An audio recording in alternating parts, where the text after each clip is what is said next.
Manalangin po tayo.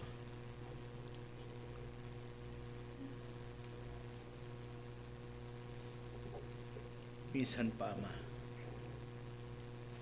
sinasamba ka namin, pinupuri ka namin. Panginoong Yesus, you deserve all the glory. You are great, Lord Jesus. All the honor, Lord, binibigay namin sa iyo, Panginoon.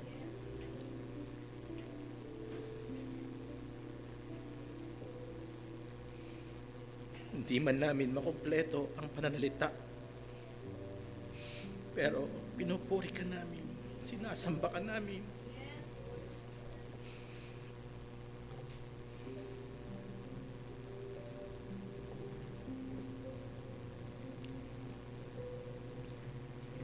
Mula sa aming mga puso, Panginoon, eto po kami, na yung tinubos, na yung binigyan ng pagkakataon upang paglingkuran ka. Dinadakila ka namin, di namin kayang iligtas ang aming sarili. Nabuhay ka, Panginoon, para sa amin. Tanggapin niyo po ang wagas naming papuri, pasasalamat, pagdakila, at higit sa lahat ang paghanga sa kamangha-mangha niyo pong pag-ibig sa amin. Hindi man po kami karapat-dapat, inibig niyo po kami.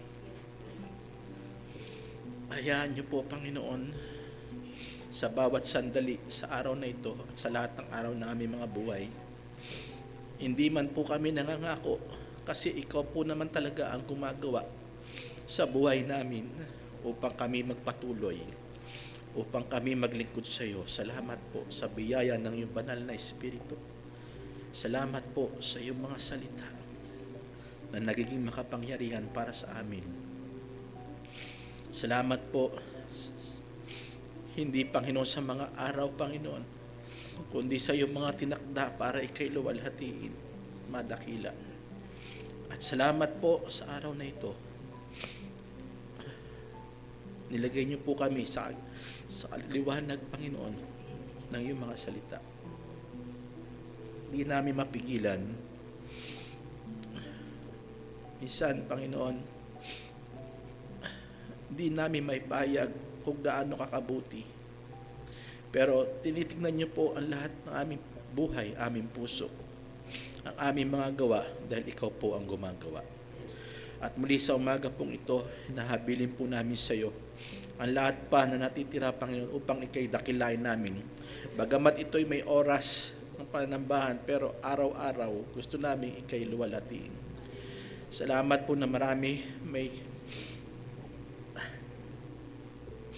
may oras man kami itinatakda, pero alam po namin, Panginoon, ikaw ang nagtatakda sa aming mga puso upang ikay luwalhatiin bawat minuto, bawat oras, bawat sandali ng aming mga buhay. Salamat po.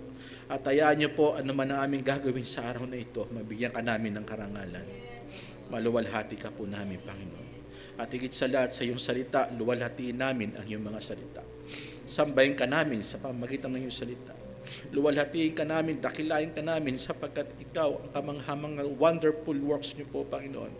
Salamat po na marami, Panginoon. Hayaan niyo po mamalagi kami, Panginoon, sa iyong presensya ng iyong mga salita. Huwag kami mawaglit, Panginoon, mawala sa aming isip. Kami makapokus, Panginoon, sa iyo, Panginoon.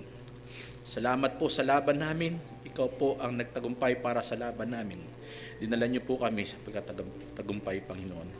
Hindi pa man namin napapakinggan ang iyong mga salita, alam po namin, napakabuti niyo po, naglaan po kayo ng mabuting bagay na pagkaing espiritual para sa amin. Sa iyo po muli ang karangalan, dakila, sa ngalan ni Jesus na aming Panginoon. Amen.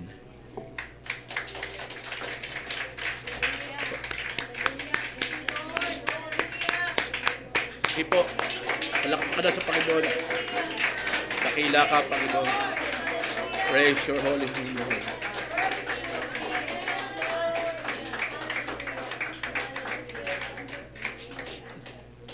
Sige po, makapuna po tayo.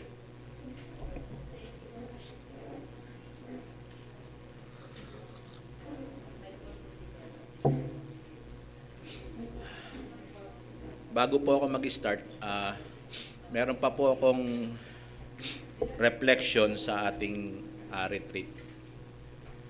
Meron po sa aking nangungusap na salita nung tayo po ay nag-retreat. At I do believe may ginagawa ang Panginoon sa bawat Kristiyano. Kasi iglesia niya po ito. Amin po ba? Si Kuya Arnel, ano po nakasign sa inyo?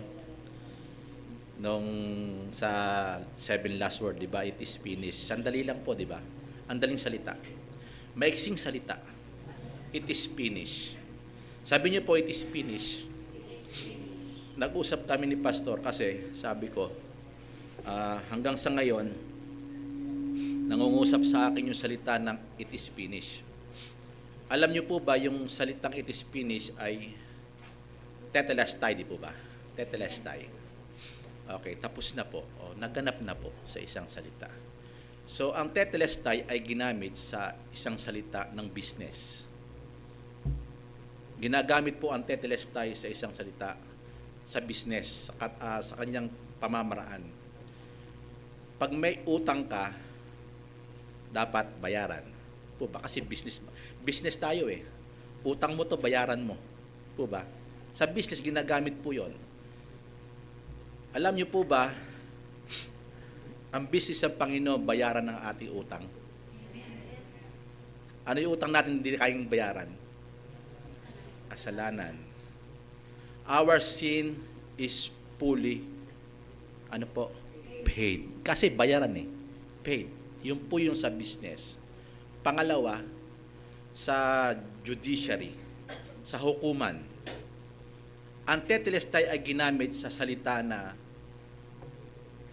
yung sentence is fully served. Ibig sabihin, sentensyado ka na. Diba?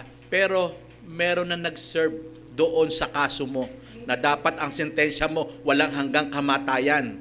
Pero ngayon, meron nang naglagay doon. Si Jesus Christ po ang namatay para sa atin. Ayon po ba? Kaya nung panahon na naando si Satan sa langit, sinisingil niya yung mga nakapangalan dyan, mga makasalanan yan eh. Mga makasalanan yan, yung Espiritu naman ng Diyos, walang imik. Kasi bakit? Alam niya, makasalanan yung mga tao eh. Pero may dumarating sa langit, may dugo ang damit. Sabi niya, sa akin yung singilin ang kasalanan ng mga taong yan. Amen. Meron na nag-serve. Hallelujah. Wala nang sentensya sa mga anak ng Diyos. Wala nang condemnation sa mga anak ng Diyos. Amen. Pangatlo, saan po ginagamit yung tetelestai na salita o it is finished na ganap na? Ito po ay ginagamit sa digmaan, sa war. The battle has fully won. Panalo na tayo. Bakit? May nagtagumpay doon si Jesus Christ. Amen? Ano pa gagawin natin? Ito'y encouragement na lang po sa atin. Ito'y encouragement sa atin para tayo'y magpatuloy. Amen. Kasi ito po yung ating pag-aaralan sa ngayon. Bakit nga pala nahuli yun? Yung verse 11, 12, 13 sa ating pag-uusapan. Kasi po may mahalagang bagay po doon na parang paanyaya, encouragement sa lahat ng mga Kristiyano. Puntahan po natin. At si Pastor, may sinabi po noon, hindi ko makalimutan, Pastor. Ang tetelestai, sabi ni Pastor, ginagamit din po yan sa painting. Sa kanilang panahon. Pag nag-painting na sila, natapos na, sasabihin nung nag-akda nung anong yon, tetelestai. Tapos na. Ibig sabihin yung gawa, tapos na. Amen po ba? Salamat po, Pastor.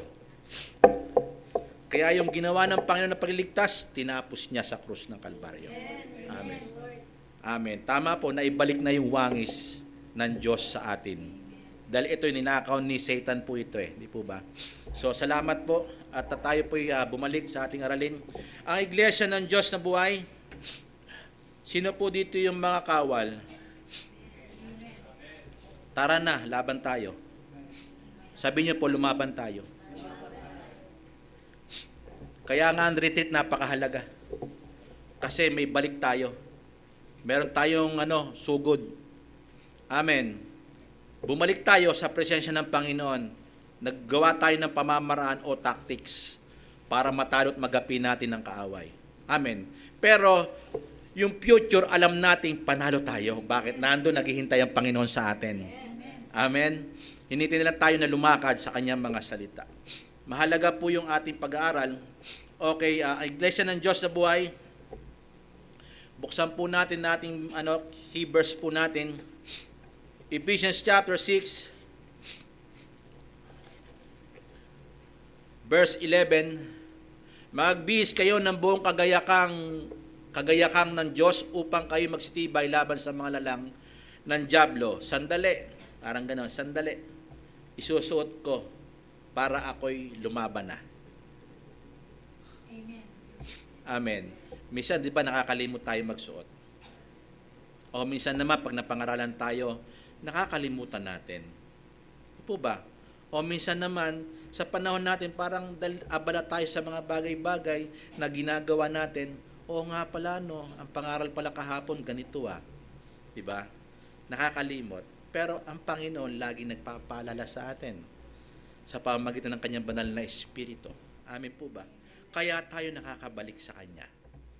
Amen. Pag nakabalik ka sa Kanya, mahina ka pa rin ba? Malakas na. Okay. Maganda po yung salitang yon na ginamit po natin. At dito, tayo po ay aliping tagapaglingkod sa iglesia, mabuting kawal ni Kristo. In 2 Timothy chapter 2 verse 1 to 26, tatapusin na po natin yung ating pinaka-cluster. Dalawang cluster po ginamit ko po dito. Yung katatagan at yung tagubilin na merong kapakipakinabang para sa atin. At dito makikita yung katwiran ng Diyos sa atin. So, katatagan, tatapusin natin verse 11 to 13. Hindi ko na po pupuntahan yung mga nauna natin mga pag-aaral. At puntahan na po natin para mabilis po tayo kasi may 4 na points pa po tayo dito sa verse 11 to 13. Yung salita po diyang, siguro puntahan ko po na yung mga una. Una, isipin mo ang sinasabi ko sa verse 7. Sabi niya dito, alalahanin mo si Kristo, binabalik ulit tayo sa Kanya na siya nagpapalakas. Pangatlo, pinagtitisiyan niya ang kahirapan. Verse 7 to po yung pinag-aaralan natin nakaraan. Verse 10 po, hanggang 10 po tayo noon. At may kakayahang tiisin ng lahat ng bagay. Nagpapakita si Apostle Paul na magandang example sa kanyang tinuturuan o mini-mentor si Timothy. So, panglima po natin na naiwan ay itong salitang ito, sa tapat ang pasabi. Okay, panglimang point na po tayo. Okay, kapatid, pakilagay po natin dyan. Tapat ang pasabi, simula verse 11 to 13, meron pong sinasabing tapat na pasabi. Pag sinabing tapat na pasabi, ito'y katotohanan at mapangyayari. Amen.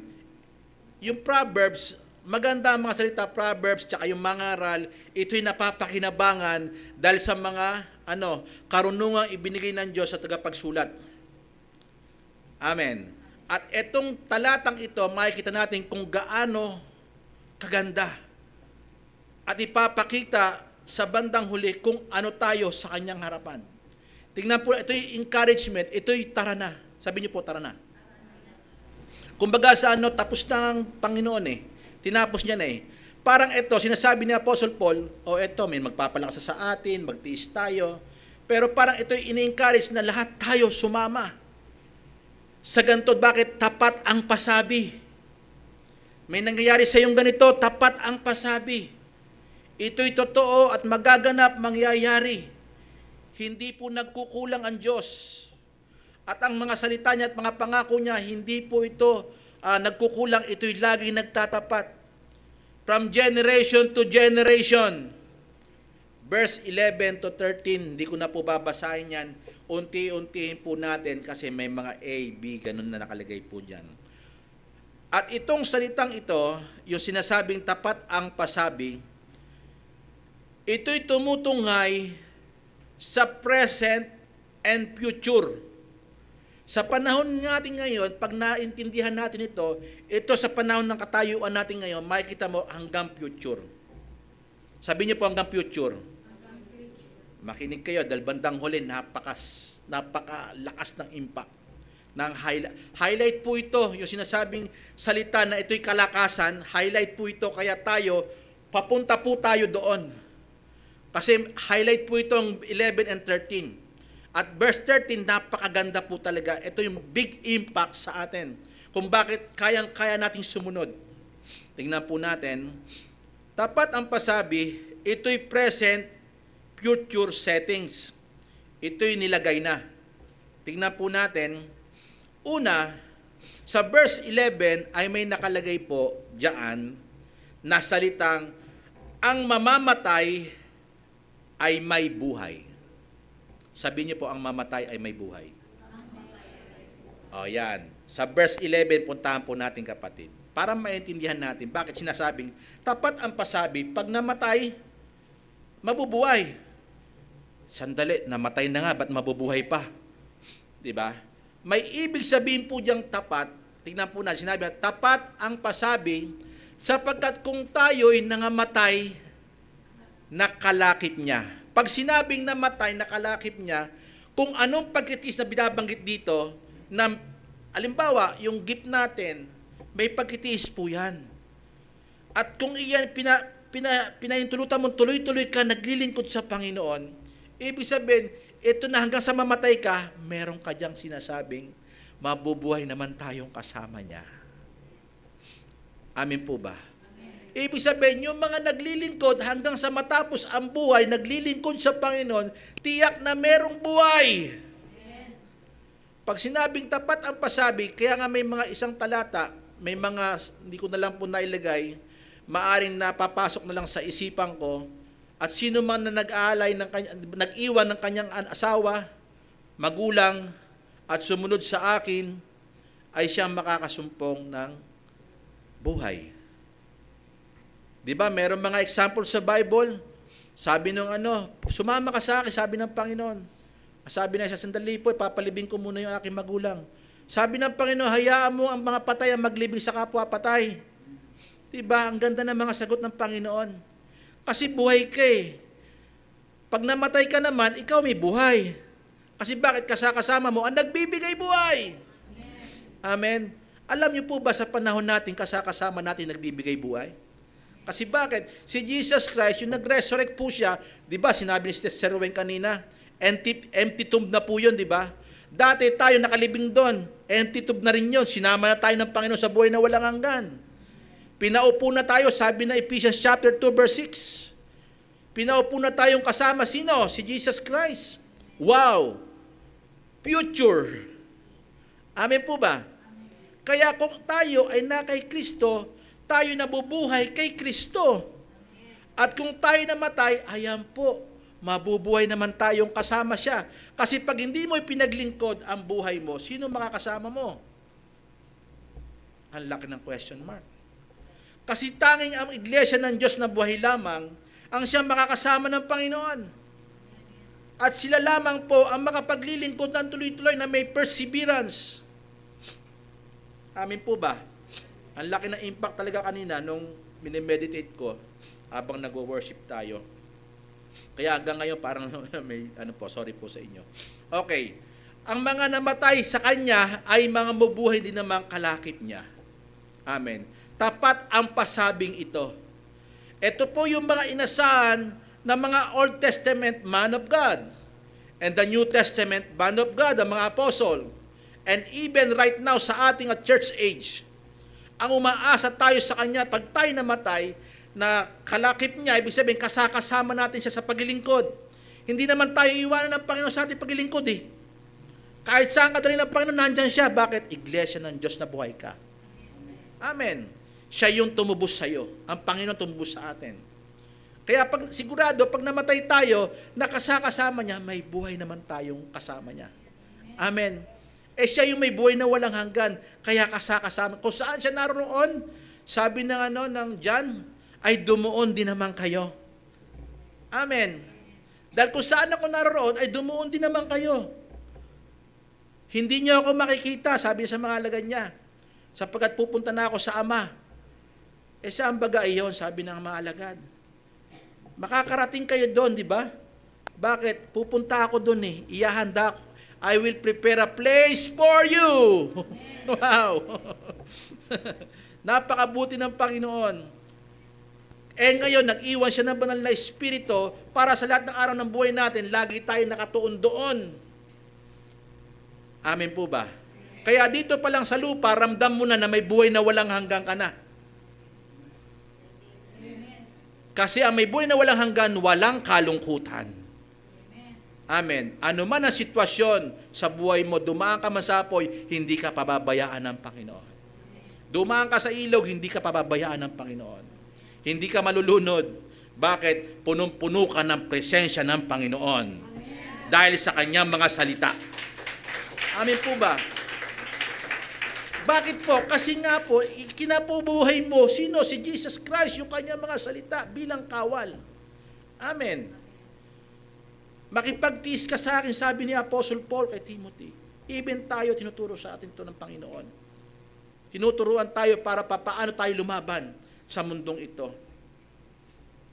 Ang sabi po sa Romans, kaya nga ito present and future ngayon na alam na natin, ibig sabihin, tara na. Tara na. Sabi nyo, tara na. Maglingkod ka na. Wala na po nagsalita, Lord. Sabi niyo po, maglingkod na. Kailan niyo pa papagamit ang buhay natin? Kailan pa? Ngayon na. Alam mo na bakit sinabi, tapat ang pasabi. Pag namatay kang kalakip niya, nabuhay ka na kalakip niya, makakasama kang kasama, mamamatay kang kasama siya, mabubuhay kang kasama siya. Amen. Mamatay at mabuhay, kasama tayo ng Panginoon. Amen. Mahalaga po yun. In Romans chapter 6 verse 5 to 8, tingnan po natin. Mahalaga po yan, ang mamamatay ay may buhay. Ibig sabihin, hindi pa naman tayo patay.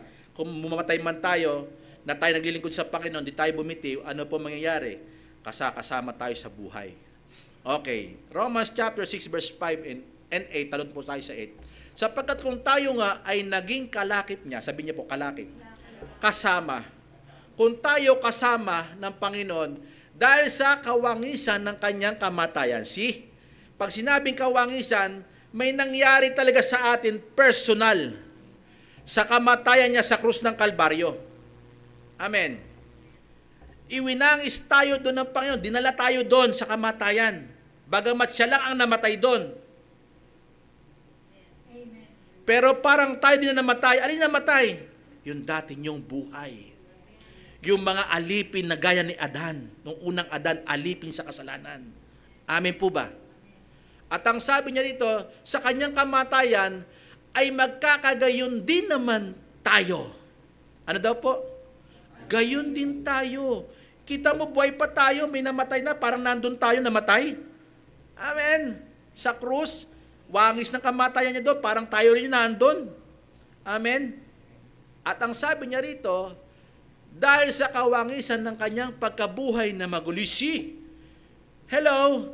Dahil nabuhay na maguli siya, mangyayari din sa atin yun. Ibig sa pagkabuhay na maguli. Amen.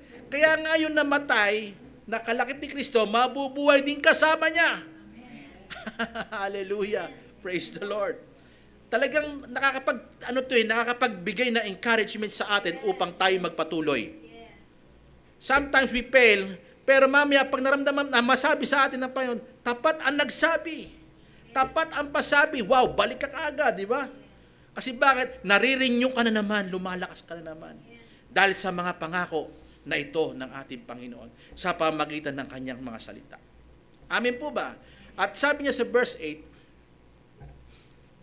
8, okay, dadapat kung tayo'y nangamatay na kalakip ni Kristo, ibig sabihin, naglilingkod tayo, yung panampalataya natin nakatuon sa Kanya, kasi si Jesus, nung nabuhay dito, nakatuon ng Kanyang paningin sa Ama, yung gagawin niya. Kaya niya inalis ang lahat ng bagay na parang sa Kanya ay maganda. Kasi mas maganda sa Kanya ang mamatay para sa atin. Mas mabuti sa Kanya, ninais niya sa sarili niya na mamatay para sa atin. At ang sabi niya rito, nangamatay na kalakip ni Kristo ay naniniwala tayo. Sabi niyo po naniniwala. Ibig sabihin, yung full assurance of our faith ay nakatingin. Ito bang faith na ito ba'y nagwe-waver? Hindi po nagwe-waver to, hindi po nagbabago ng isip to.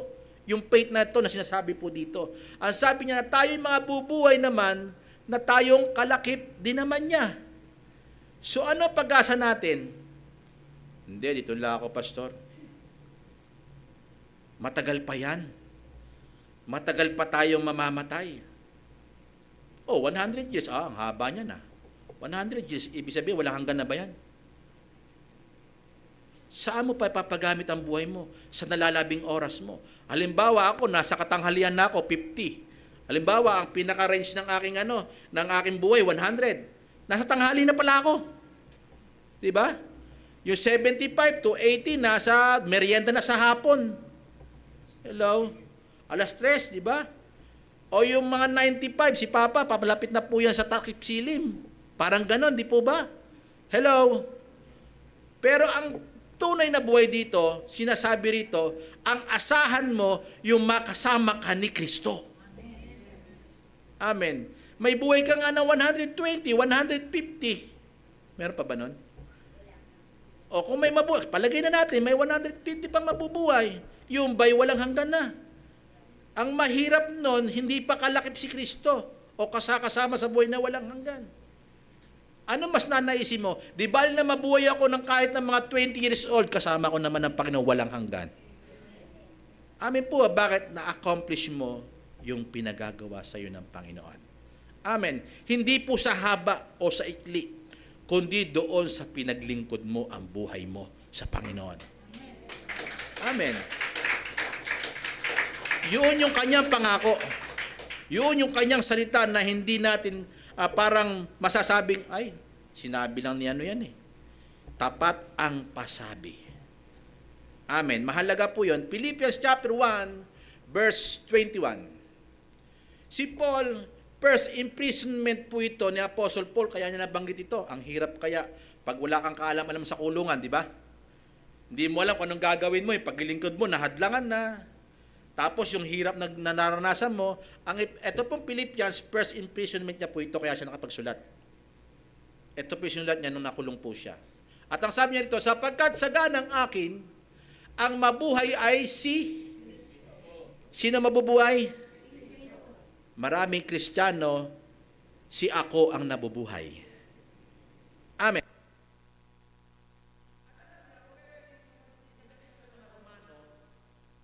Parang meron ka ng chance na ganunin. Kasi bakit? Ang naghabla sa'yo na may mga patotoo, pwede ka nang batuhin eh. Pwede ka nang patayin eh. Sila, nag-iiwan na sila ng mga kasuotan na talagang ginawa mo yon. Pero yun mga false accusation po sa kanya. Amen. Kaya nangyari ito, sinabi niya ito, di bale, nabuhay naman ako kay Kristo. Amen. At ang mamatay ay pakinabang. Kahit namatay ako dito, may pakinabang sa akin. Bakit? Nakapaglingkod ako sa Panginoon. Naibigay ko even sa aking last breath. Pero hindi ako mamatay dito. Kasi parang yung heart ko, akala ko pero nakulong ako. O kung dito katapusan ko, di bale, ang saganang akin, ang mabuhay ay si Kristo. Kahit narito ako, siya pa rin ang mabubuhay, gagawa ako para makapangaral. Kaya ako magsusulat. Hindi natapos ang kanyang paglilingkod. Amin po ba? Ito'y pakinabang. Saan? Kailan? Papaano? Ang pakinabang nito, makinig kayo mabuti, even tayo nakikinabang sa mga sulat niya. Bilang isang church at Gentiles. Amin po ba? At kailan po ito nangyari? Noong panahon niya, hanggang sa ngayon mangyayari sa atin, papakinabangan tayo.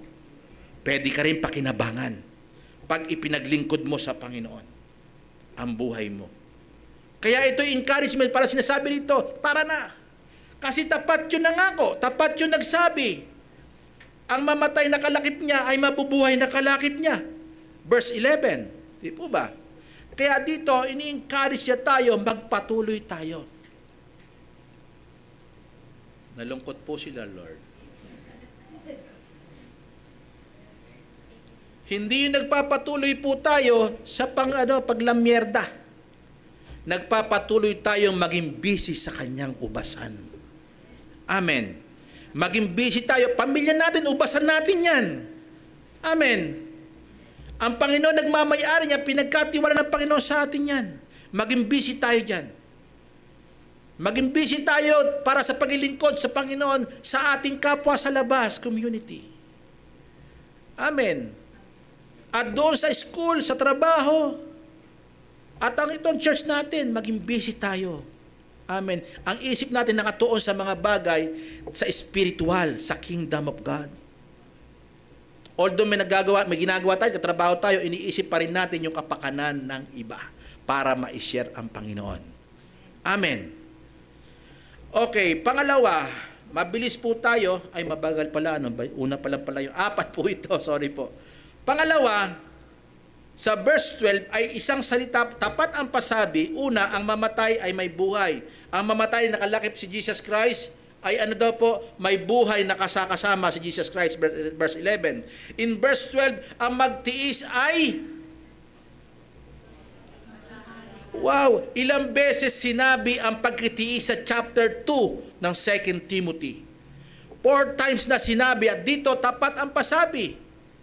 Bakit? Ito ini-emphasize sa present ngayon, nagtitiis ka ngayon, hanggang future nagtitiis ka, ito'y nakasettings na. Para ikay gawin sa iyo to at gawin mo ito na may pagpapakumbaba. Bakit? Alipin tayo ni Kristo. Amen. Huwag tayo magpaalipin sa iba. Bakit? Si Jesus Christ is a good master. Pag naglingkod tayo sa mundo, bad master po yan. Even the money is a bad master. Amen? Kailangan gamitin ng Panginoon lahat ng bagay, lahat ng area natin buhay, even yung ating mga kabuhayan, dapat sa Panginoon. Kaya nagtitiis tayo Amen po ba? Ang sabi niya, ang magtiis ay maghahari. Wow, ang sarap naman ito. Nagtiis ka pero hari ka pala in future. Ang mga nagtiis lamang, siya po yung maghahari kasama si Jesus Christ. Pero siya ang punong hari ang ating Panginoon, hindi ikaw, hindi tayo. Amen. Sa millennial reign, alam po natin yung doktrina. In verse 12 kapatid, tingnan po natin para sigurado po tayo. Yung tapat ang pasabi, ang mamatay ay may buhay. Pangalawa, ang magtiis ay maghahari. Ito po siya. Kung tayo'y magtiis sa ating paglilingkod, sa ating ministry, sa ating tahanan na ministry natin, unang ministry tahanan, pamilya, kapitbahay, kailangan ibinibigay natin yung pagtitiis. Ang sabi niya, maghahari naman tayong kasama niya. Wow! Sabi niyo po, tapat ang pasabi. Tara na, magtiis tayo. Isa lang po ang nag-amen, dalawa na lang. Kanina, marami-rami pa, Lord. Pagtitiis na, ayaw na talaga, Lord, ata. Pero alam niyo po ba, mahalaga ang bandang huling salita. Dahil yan, irarap up po yan ng huling verse 13. Kung kayo'y magtiis ay maghahari naman tayong kasama niya, kung ating, mamaya na po yan. Pangatlo po yan Sabi niya, maghahari naman tayong kasama niya. Verse po tayo kapatid. In Acts chapter 14 verse 22, tignan po natin, marami pong verses po ito, na pinagtibay ang mga kaluluwa ng mga alagad, pinalakas po sila. At inaralan sila na magsipanatili sa pananampalataya. Magsabi niyo po, magsipanatili. Ibig sabihin, magtuloy-tuloy tayo sa pananampalatayang meron tayo. Kasi pag walang pananampalataya, hindi makapagtitiis. Amen. Pag sinabing magsipanatili, magtiis ka diyan sa katayuan ng pananampalatayang meron ka. At ang sabi niya, at sa pamamagitan ng maraming mga kapighatian, ilang kapighatian? Marami. Sa di mabilang po, bilang isang Kristiyano, hindi mabibilang yan. Pero kagandaan nun, may grace si Lord. Amen. Sa pagtitiis na yan. Hindi to saplit, titiisin ko to, Lord. Pero ayaw mo nang ayaw mo nang lumakad. Ayaw mo nang tumakbo. Hindi ganon. Ang sinasabi magtiis, go on, go on, go on, go on, move on, move on, move on. Amen. Laging umaarya. Si Paul, laging umaarya kahit nakakulong na, hindi natatanikalaan. Kasi ang salita ng Panginoon, hindi natatanikalaan. It is the only chance para tayo makapaglingkod kahit anong sitwasyon. Dahil ito ang may kapangyarihan. Ang chance na tao para magkaroon ng buhay na walang hanggan, kailangan mapangaralan. Kaya kailangan maging matibay sa kanilang pananampalataya ang mga alagad para magsipanatili yung mga kanilang natuturuan sa pananampalataya. Sabi niya, maraming kapigatian at kinakailangan magsipasok tayo. Saan? Ang nakapagtiis sa sama-sama at maraming kapigatian, pagkitiis po yan, ay magsisipasok saan? Sa kaharian ng Diyos. Kung walang kapigatian o pagkitiis, meron bang kaharian ng Diyos sa pupuntahan? Wala po. Kaya kasama po ito, kung ikay nakapagtiis, nakasama ni Jesus Christ, maghahari kang kasama niya. Tapat ang pasabi. Kita mo, kailangan mayroon tayong kapigatian o pagkitiis para makapasok tayo sa kaharian ng Diyos. Amen po ba?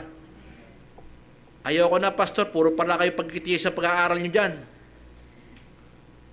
Hindi ka po Kristiyano pag walang tiisin. Yung mga hindi nga Kristiyano, may tinitiis din eh. Di po ba? Tinitiis sa kapalpakan. Di po ba? Kasi hindi mga Kristiyano. Pero tayo mga Kristiyano, tiisin natin. Lagi natin sinusugod ang salita ng Panginoon. Inuuna natin. May persecution man yan, o ikaw man itiwalag. Tiwalag, ano? Di ba? Tiwalag ng ano mo, ng mag-anak mo dahil sa pangangaral. Di po ba? Ayawan ka. Di ba? Hindi ka namin pamilya kasi kami, mga ano kami. Saksi kami ni Pantom. Di ba? Itiwalag ka na bilang pamilya. Ay, hindi na natin pamilya yan. Bahala siya sa buhay niya. May mga ganyan eh. Sa relihiyon. Kasi bakit? Relihiyoso. Hindi talaga sila nakakilala sa Panginoon. Kaya isineseparate ang sarili nila. Di po ba? Okay lang po yun. Handa ba tayo doon magtiis? Dapat handa tayo magtiis. Bakit? Dahil tayo'y maghahari kasama niya. And sabi po sa Romans chapter 8 verse 17, okay, at kung mga anak ay tagapagmana nga, tagapagmana, nagbibigay siya sa isip niya.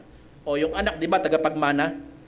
Halimbawa, may anak tayo, siya yung magmamana. Kung ano meron tayo. Huwag lang naman utang.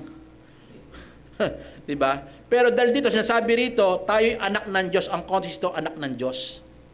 Kung anak tayo, magmamana nga tayo. Ano yun? Ano mamanahin natin? Ang sabi niya, na tagapagmana ng Diyos at mga kasamang tagapagmana ni Kristo, kung gayon, basahin po natin ng sabay-sabay. Go! Kung gayon, makapagtiis tayo sa Kanya upang tayo luwalhati namang kasama Niya. Hallelujah! Takapagmana tayo, unang minana natin, yung gaya ng pagkitiis ni Jesus Christ na nabuhay dito. Pinersecute siya, even sa kanyang pamilya, pinersecute siya. Pero nagtiis siya, even sa sakit. Inilayuan ng pamilya sa tinignan siya na hindi maganda. Di po ba? Ang kababayan niya, tinignan siya na hindi maganda. Pinakain niya, pinagaling niya, may healing na ginawa siya.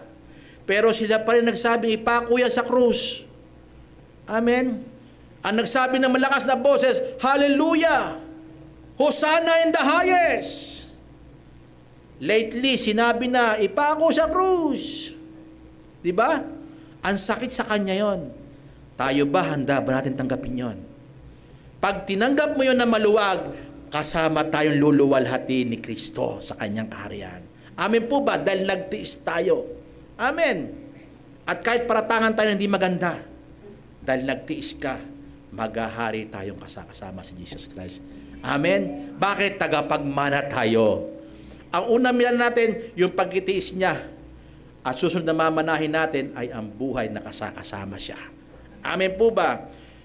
In Matthew chapter 5 verse 10, meron ba dyan kapatid?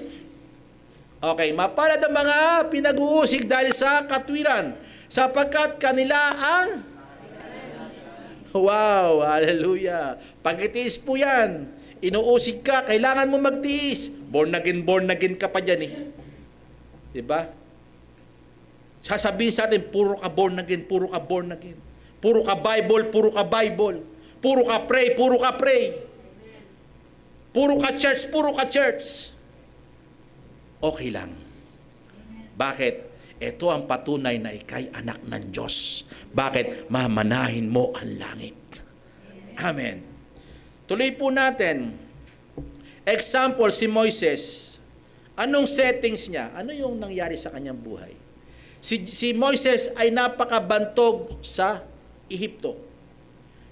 Siya ay inampon, di ba? Kinuha nga siya doon sa ilog, di ba? Ginawa siyang anak ng Parao. Di ba? At siya ay meron na siyang parang ang ganda ng katayuan. Amen. Pero tingnan po natin, para sigurado po tayo sa ating pagbabasa. In chapter 11 verse 25 to 27, 3 verses lang naman po ito, na pinili pa na siya'y tampalasanin na kasama ng bayan ng Diyos. Take note, kasama ng bayan ng Diyos. Alam niyo po ba, ang tunay na mga Kristiyano sumasama sa mga Kristiyano? Mas gusto mo pang kasama ang mga Kristiyano kaysa mga bagay sa mundo. Ang ganda ng katayuan dito ni Moses. Mas pinili niya pa yung tampalasin o parang parang siya'y hampas sa kanya. Parang sasabihin, tanga talaga itong taong ito eh. Naandun na sa kawa ay umalis pa. Nasa aircon na, pumunta pa sa pagkamahirap. Amen. O, basahin ko pa po. Sabi niya, kasama ang bayan ng Diyos, kaysa magtamo ng nagsisikupas na kaligayahan. Pero napakarangya ng kanyang buhay. Kasi bakit? Inilalagay ng Panginoon ang pagkitiis sa kanya. Amen. Ang minana niya ay pagtitiis. Ang sarap na ng buhay niya. Pero bakit niya pinili yung pagtitiis? Ang hirap. Kasi bakit? Alam niya ang mga bagay na karangyaan ay kumukupas. Ang pagkabantog ay kumukupas. Ang kayamanan ay lumilipas. Pero yung maglingkod sa Panginoon at sa kanyang bayan ay hindi lilipas. Ang sabi niya rito, sa kaligayahan, sabi niya nagsisikupa sa kaligayahan sa pagkakasala. Ang sarap magkasala, di ba? Noong panahon hindi pa tayo Kristiyano, ang sarap, di ba?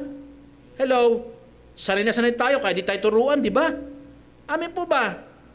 Pero ngayon, nasa kingdom na tayo ng Panginoon, wala na tayo sa mundo. Amen. Ayaw na natin doon, di natin pinipili na yon. At verse 26, sabi niya po dito, in example po ito, at inaring malaking kayamanan ang kadustahan ni Kristo. Yung hirap ni Kristo parang isinali sa kanya, parang inangking niya yon. Parang kinuha niya yon. Bakit napunta si Kristo dyan, nasa Egypt pa?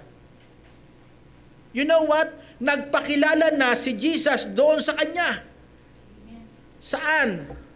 Saan? Doon sa naglalagablab na puno. Amen po ba? Na-encounter niya si Jesus Christ. Bayan ko yan, pinili ko yan. Kapatid natin yan, kapatid mo yan. Kaya niya natutunan na umalis. Amen. At ang sabi niya, sapagkat ang kanyang tinititigan ay ang gantimpalang kabayaran. Yung hindi nagsisikupa sa sinasabi sa una. Verse 27. Mahalaga po ito, napaganda po nito sa verse 27. Sa pananampalataya, ang pagtitiis ay mula sa pananampalataya. Pag wala pananampalataya, hindi mo kaya magtiis. Bakit? Kasi ang faith ay activator. Hello? Kaya ang faith na to, kahit anong mangyari sa buhay mo, magtitiis ka, magtsatsaga ka, magpapahinuhod ka. Bakit? Sa faith na merong ibinigay ang Panginoon, nirigalo sa atin. May regalo dito si Moses, yung faith na nasa sa kanya. Kaya sabi niya, sa pananampalataya, iniwan niya ang Ehipto. Ang ganda. Yung asawa nga nila, iniwan niya yung kayamanan. Ganda ng aking kayamanan. Naging haliging asin siya. Pero hindi tinignan ni Moises ang karangyaan. At ang sabi niya, iniwan ang Ehipto na hindi natakot. Ang pananampalataya, walang takot. Kahit dumaan sa kamatayan ito, alam niya kakalabanin niya Parao.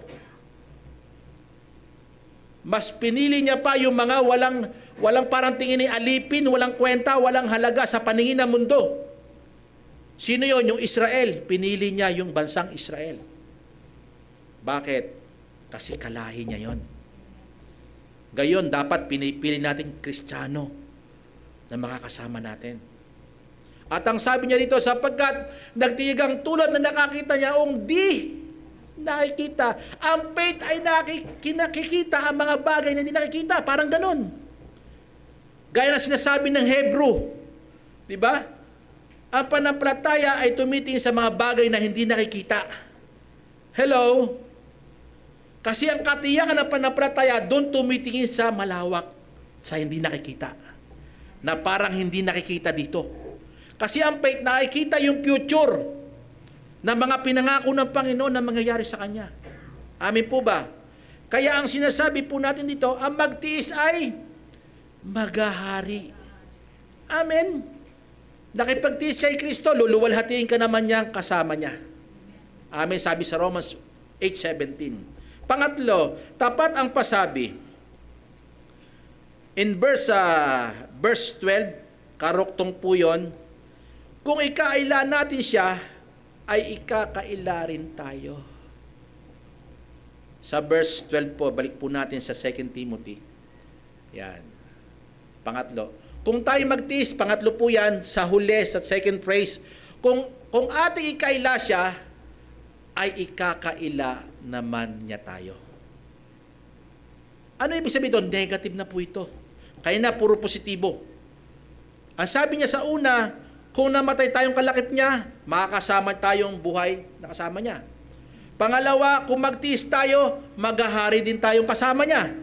Ngayon, bakit sinabi dito, kung kayo ay hindi ikaila natin siya, ikakaila rin naman niya tayo. Amen. Now, ito po yung encouragement sa atin. Baka sinasabi natin meron tayong mga kakilala. Hindi nila alam na born again tayo. Hindi nila alam Christian tayo. Hindi nila alam tayo pala naglilingkod sa church. Amen? Nalaman lang nila, nagkasalubong kayo. Ay, saan ka punta? Magsisimba. Bakit? Ano ka ba? Born again ako. Ay, born again ka pala. 10 taon na tayong magkasama sa trabaho. Diba? Wala ka man lamang na-share sa akin kahit maliit na salita na mabuti ang Diyos. Isang palatandaan yon na kinakaila mo ang meron ka. Yung salitang tinanggap mo, nakalimutan mong i-share sa iba. Amen. Mahalaga po yun. At ang sabi niya rito, siya ay ikakaila rin naman niya tayo. Ang sabi po dito, ito'y isang salita, present ito ngayon hanggang future. Dapat hindi natin siya ikakaila. In Matthew chapter 10, verse 32 and 33, ito po siya. Matapos na po ako. Extend po ako ng kalating oras. Okay, verse 12 po kapatid. Okay, verse 13. 12 po pala. In Matthew chapter 10, verse 32 to 33, kaya't ang bawat kumilala sa akin sa harap ng tao, tingnan niyo po ito, ay kikilalanin ko rin naman siya sa harap ng aking Ama sa langit. Parang sinasabi natin, nagpapatotoo ka sa iyong kapwa. Oy, Mari, alam mo ba ang buti ng Diyos? Alam mo ba, pare, ang buti ng Diyos? Di ba? Nababanggit mo ang Diyos. Ito yung kanyang pangakong tapat ang pasabi. Bakit antimano? Si Jesus Christ nangaral nito. Sinabi ito sa mga Israel, sa mga Hudyo. Ang sabi niya, ang bawat kumilala sa akin sa harap ng mga tao, ibig sabihin, ilathala sa mga tao, ipakilala ako sa kanila, kikilalanin ko rin siya sa harap ng aking Ama. Verse 33. Pagkilala po ito, positive po ito. Pangalawa, dadapat sino man sa akin ay magkaila, negative. Dadapat sino man sa akin na magkaila sa harap ng mga tao, ay kakaila ko naman siya sa harap ng aking Ama na nasa langit. Kasi lahat ng tao pipila. Hindi akin yan tinano ko niya, kinakaila ko niyan Hindi talaga kasi sa akin yan. Alam niyo po ba ang tunay na iglesia ng Diyos na buhay? Itinataas ang pangalan ng Panginoon. Niluluwalhati ang pangalan ng Panginoong Yesus. Para tayo luwalhatiin doon sa langit ni Kristo sa harapan ng kanyang Ama. Pang-apat at huli, dito po tayo matapos. Tapat ang pasabi, ang namatay ay may buhay, ang magtiis ay maghahari. Kung ikakaila natin siya, ikakaila rin tayo. Kung tayo magpapatotoo sa Kanya, ay kikilalanin tayo sa harapan ng Ama. Pang-apat, hindi tapat. Basahin po natin, sabay-sabay, go.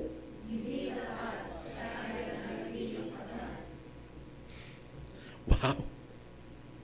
Napakabuti ng Diyos. Halimbawa, tapat ang pasabi, halika na, tara na. Ngayon, ano tayo, diretso na tayo, sige. Lakas ng loob natin tumakbo na, sige, laban na tayo. Eto na, noon sa panahon na parang ayaw mo na talagang maglingkod. Yung namatay na kalakip niya, parang ayaw mo nang maglingkod. May buhay na walang hanggan naghihintay, meron pa rin. Pangalawa, nagtitiis ka na, parang bumabagsak ang pagkitiis mo. Nagbabago ang pagkitiis natin. Tapat pa rin ang Panginoon. Nagbabago yung pagkitiis natin. Minsan tayo, nagtitiis tayo, parang ang haba na ng pagkitiis ko. Pero nang lalang hihina ka na, tapat pa rin ang Panginoon. Bakit kaya ginamit ito? Halimbawa, kung minsan tayo, naitatatuwa natin, natatanggihan natin yung pangalan niya, sabihin sa ating mga kapwa. Ibig ba sabihin yung sinabi sa chapter 10 ng Matthew? Ibig ba sabihin doon, wala tayong kaligtasan? Yung ikakaila tayo, take note. Sino ang apostol nagtatwa kay Jesus Christ? Si Pedro. Bakit ligtas? Kasi tapat yung tumawag sa kanya. Pinanalangin siya. Kasi kung hindi tapat yun, hindi siya, kasi pinili si Pedro eh. At ang iglesia ng Diyos na buhay, pinili po yan. Kahit sometimes na ikakaila natin ng Panginoon, Christian ka ba? Hindi, Baka minsan ganyan tayo sa kumpanya eh. Kasi bakit? Baka takot kang di ba? Kasi puro Muslim doon, halimbawa. Di ba? Huwag tayo matakot. Minsan, dumating man ang pagkakataong iyon. Pero, nung sasabi natin, oo nga pala, nagkamali ako, tapat pa rin ang Panginoon. Paparusahan ka na ba doon ng Panginoon? Sa walang hanggang kamatayan, hindi, tapat pa rin ang Panginoon, ililigtas ka pa rin. Ngayon, kung panahon na ito, hindi mo pa naialay ang buhay mo sa Panginoon, na isusuko sa Panginoon, yung mamatay, na kasama ni Kristo, na mabubuhay tayo, hindi mo pa naibibigay, tapat pa rin ang Panginoon, bandang huli, ibibigay mo na. Amen? Tapat pa rin ang Panginoon. Kung di mo kaya magtiis, lalagyan ka ng Panginoon ng patient. Amen? Bakit? Tapat siya. Kung sometimes na ikakailangan ang Panginoon, hindi araw-araw ganon.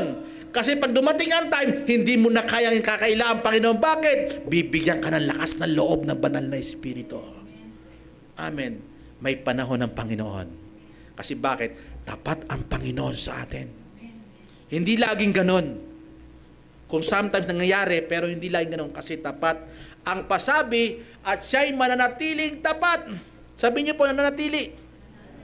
Kung tayo nagkukulang, ang Panginoon hindi magkukulang kailanman. Amen. Tingnan po natin ang isang salita sa verse 13a to b. Tatapusin ko po yung aking oras. Okay. Kung tayo hindi mga tapat, siya'y mananatiling tapat. 1 Thessalonians chapter 5 verse 23. Biblisan ko na po. Tapat yaong sa inyo'y tumawag. Saan tayo unang tinawag? Tinawag tayo doon pa lang sa langit yung pangalan natin. Remember? Tinuro ko po yan. Ang pagtawag sa atin, nakapangalan tayo sa aklat ng buhay. May pangalan tayo, tinawag na tayo ang pangalan natin, naandun na yung pangalan natin. Nung isinilang tayo, wala pa tayong alam sa salita ng Panginoon. Noong mga bandang huli ng ating buhay, minsan 50, 30, nung nakakilala ka sa Panginoon, tinawag ka na inward ng salita ng Panginoon. Di po ba? At dito, bakit sinabi, tapat yaong sa inyo'y tumawag? Kung tinawag ka sa langit, yung pangalan mo nakalista, mananatili siyang tapat sa atin. Ililigtas tayo. Ang sabi niya, nagagawa rin naman nito. Kung sino yung nanggawa nito, siya rin ang gagawa nun. Hello? Kaya kahit hindi tayo tapat, ang Panginoon ay laging tapat at magtatapat. Hanggang sa kahuli-hulihan, magtatapat ang Panginoon. Because He is faithful. At ang sabi pa po rin, 2 Thessalonians chapter 3, verse 3. Extend nyo po ako ng kahit na 6 to 7 minutes. Ha? Okay lang po ba? Sabi ng iba, pana-extend nito. Nung sa retreat, puro extend din. Sobrang na yata ito. Sino pa po ang gustong kumain? Amen. Parang nangalahati ba? Okay po yun sa akin. Kanina 3 lang yun Okay, tignan po natin. In Thessalonians chapter 3, verse 3 to 4. Ngunit tapat ang Panginoon. Tapat ang pasabi, tapat ang Panginoon. Sinasabi ito. Siya ang magpapatatag. Sabi niya po, magpapatatag. Ngayon, kung di pa tayo, parang ano pa tayo, ang Diyos ang magpapatatag. Huwag kang mag-alala. May full assurance tayo. Bakit? Tapat ang Diyos Panginoon, may pagkukulang ako. Hindi, tapat ako sa iyo, gagawin ko. Amen? Minsan nasasaktan ng puso ng Lord, hindi ko magawa yung gusto niyo, Lord. Hindi, tapat ako, may time ako sa iyo. Amen? Minsan gusto mo na Lord, gusto ko na talaga ibigay ang buhay ko para sa iyo, Panginoon, pero ba't di ko magawa? Tapat ako sa iyo, hindi pa ngayon, may tamang panahon. Amen. Kaya mga kapatiran, dapat tingnan natin ng ganon. Hindi basta-basta biglang sibol, okay na kagad. Isang simba pa lang, okay na siya. Hindi ganun. At ang sabi niya rito, at mag-iingat sa inyo laban sa masasama. Ano masama tinutukoy niya rito? Ang masama tinutukoy niya rito sa mga aral na masama na makapaglalayo sa kanya. Amen? Verse 4. Dahil sa Panginoon, malaki ang aming pagkitiwala na sinusunod nyo at patuloy na susundin ang mga itinuturo namin sa inyo. Bakit? Ang mga apostol hindi tumitigil hanggat hindi natututo ang kanilang tinuturuan. Amen? Bakit? Nagtsatsaga. Nagtitiis.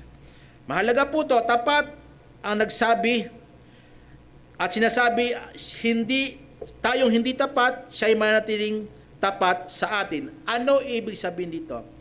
Ang tapat na ginagamit dito, kanina, puro present, future. Ngayon, past, present, future. Bakit? Noon pa man, wala pa tayo sa Panginoon Tapat na siya sa atin, iningatan niya na tayo Amen? Noong nakakilala pa kaya ikaw sa Panginoon, babaliwalay pa ba ng Panginoon yon? Noong nakasikan ka na ng kanyang binhi, mawawala pa ba yung katapatan niya? Lalong hindi. Even sa future, kahit failure tayo, meron pa rin tayong kaligtasan. Siya'y tapat pa rin.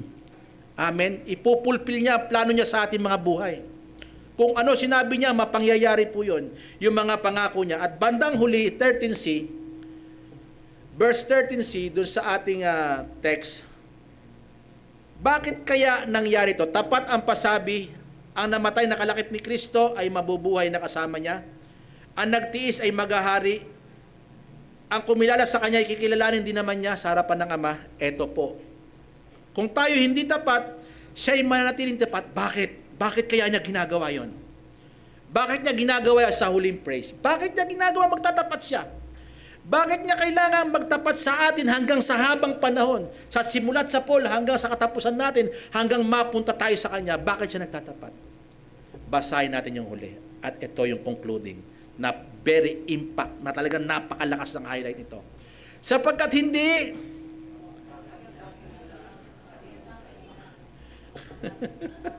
wow! Kasi siya yun Kasi ang karakter niya yun. Kasi siya yun, hindi mo maaalis sa kanya yun. Kung hindi ka tapat, hindi mo kaya magtiis, siya'y tapat sa'yo. Kung minsan failure yung ating paglilingkod, tapat pa rin siya sa'yo. Kasi bakit? Yung sarili niya, yun siya. Kung siya'y mabuti, mananatili siyang mabuti. Kahit hindi tayo mabuti, siya'y mananatiling mabuti. Amen. Kung tayo hindi tapat, siya'y magtatapat. Bakit? Siya kasi ay ganon. May kalikasan siya sa kanyang pagka-Diyos na siya'y tapat. At hindi po pwedeng mawala sa kanya yon. Laging nagpo-flow yon, laging umaagos yon, rumaragasa yon sa mga anak ng Diyos. Amen? Para itong ilog na hindi mapipigil. Bakit? Tingnan po natin. Likas sa kanyang katangian ay yung, ano po yun? He is faithful, good, merciful, and gracious. Amen. Kaya yung biyaya, laging umaagos, parang alon po yan, sabi sa awit. Pero ako, sinasabi ko, ito'y lagaslas ng tubig na hindi mo maawat. Hindi ba't pagka malakas ang agos, yung talon, maaawat mo ba yung dito sa baba? Hindi mo kayang awatin.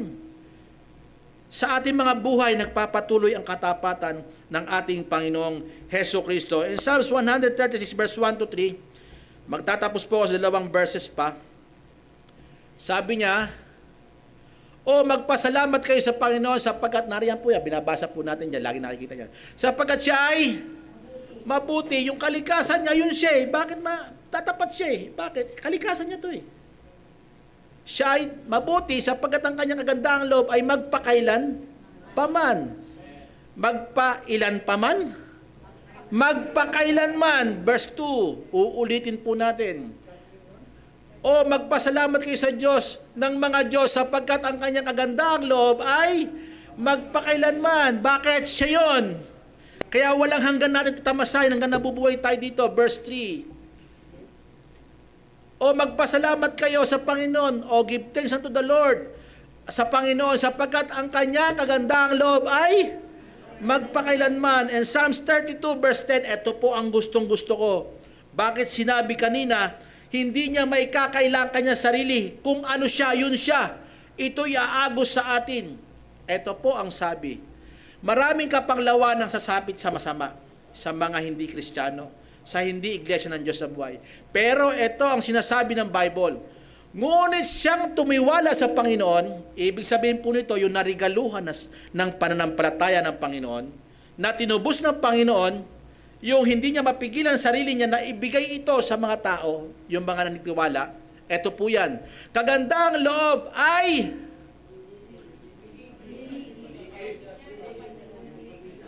wow, Lord. Kaganda ng iyong salita, Lord, parang hindi nila gusto. Pag sinabing liligid, ano nangyayari sa paligid mo? Umaagos, dumadaloy ang biyayang katapatan sa atin. Kabutihan, kagandahang loob. Failure ka, dadaloy pa rin ang biyaya sa iyo. Bakit? Iglesia ka ng Diyos na buhay. Hindi mapipigilan, hindi niya may kakailang siya yun. Pag na-encounter mo ang Panginoon, lalo pang babalong ang biyaya sa iyo. Sa anumang aspeto ng iyong buhay, sigurado po ito magtatagumpay ka. Bakit? Sinusundan ka ng biyaya ng Panginoon. Surely goodness and mercy shall follow all the days of our lives. Amen. Praise the Lord. Kaya anong sasabihin natin? Lord, sige po, salamat po, go. Go na kami. Go ako, go ako. Amen. Kaya itong salitang ito, yung tapat ang pasabi, ito'y nagsasabi, tara. Bakit? Sometimes di tayo tapat, pero tapat ang Diyos. Amen. Dapat ka lang lumakad. Sometimes dadapa tayo, nagkukulang tayo. Andyan ang Panginoon, tapat ang Panginoon. Bakit? Hindi niya may kakaila ang kanyang sarili. Kung sino siya at kung ano siya bilang Diyos sa atin. He is good and mercy endures forever. He is faithful sa ating mga iglesia ng Diyos na buhay. To God be all the glory. Palakpakan natin ng Diyos. Deacon, okay lang po ba? Kanta tayo. Mag-worship tayo. Kasi buhay natin is worship. Amen. Nakalagay na sa atin yan. Akala natin, pinabayaan na tayo ng Panginoon. Akala natin, nagkukulang na ang Panginoon sa atin. Hindi. Naandyan siya palagi. Ang kulang lang sa atin, tumingin sa Kanya. Kung nagkukulang tayo, bumalik tayo sa Kanya. Si Peter, nagkulang siya, anong ginawa niya? Nanumbalik siya sa Panginoon. Amen? Alam niyo po yung, because He lived. Kasi di ba, pagdiriwang natin ngayon ng pagkabuhay na maguli ng Panginoon, awitin natin ito para yung hamon ng buhay, magtagumpay tayo. Dapat si Kristo ang nauna. Tingnan natin ang kanyang ginawa. Because He lived, we can face tomorrow. Amen. Paano kayo makakalaban bukas? Dahil may nabuhay na maguli para sa atin, ang ating Panginoon. Siguro tumayo po tayo. Sambayan natin si Lord.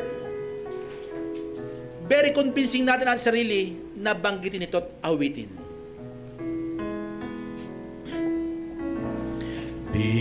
Because He lives, I can face tomorrow. Because He lives, All fear is gone. all fear is gone. Because I know Because I know He holds my future, and life is worth a living just because He lives. isa pa po, awitin natin ng Panginoon. Because He lives, I can face tomorrow. Salamat po, Panginoon. Because He lives, all fear is gone. Because I know Because I know He holds the future, and life is worth a living just because He siguro Tagalog po, para mas maunawa pa natin. Siya ay buhay. Siya ay buhay. Ako'y walang takot.